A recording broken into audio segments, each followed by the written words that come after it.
222K ലൈക്സും അതേപോലെ 139K ഷെയറും കിട്ടിയൊരു വീഡിയോ ആണ് കേട്ടോ. ഈ ഒരു വീഡിയോ റിയലാണോ ഫേക്ക് ആണോ നോക്കിയാലോ നമുക്ക്.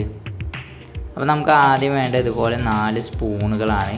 ഈ ഒരു സ്പൂണ് ഞാൻ വീഡിയോയിൽ ചെയ്യുന്ന പോലെ നമുക്കിങ്ങനെ വെച്ച് കൊടുക്കാം. സ്പൂണുകൾ വെക്കുന്ന സമയത്ത് ഒരു സ്പൂണും മറ്റേ സ്പൂണുമായിട്ട് ടച്ച് വരുന്ന രീതിയിലാണ് കേട്ടോ ഗൈസ് നമ്മൾ വെച്ചിട്ടുള്ളത്.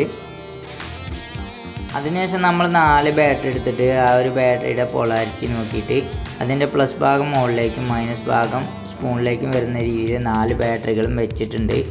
അതിനുശേഷം നമ്മളൊരു കോയിൻ എടുത്തിട്ട് ആ ഒരു വീഡിയോയിൽ കാണുന്നത് പോലെ സെൻറ്ററിൽ വെച്ചിട്ടുണ്ടെങ്കിൽ ആ ഒരു കോയിൻ ഇളകി അതിങ്ങനെ എന്താ പറയുക ചലിക്കും എന്നാണ് ആ ഒരു വീഡിയോയിൽ കാണിച്ചിട്ടുള്ളത്. 100% ഈ ഒരു വീഡിയോ ഫേക്കാണ് ഗൈസ്. അപ്പോൾ വീഡിയോ ഇഷ്ടപ്പെട്ടാൽ ലൈക്ക് ചെയ്യുക, ഷെയർ ചെയ്യുക. വീഡിയോയെക്കുറിച്ചുള്ള അഭിപ്രായങ്ങളും നിർദ്ദേശങ്ങളും കമൻറ്റുകളായിട്ട് രേഖപ്പെടുത്തുക. പുതിയൊരു വീഡിയോയുമായി വീണ്ടും കാണാം. അതുവരെ it's me Vishnu signing out.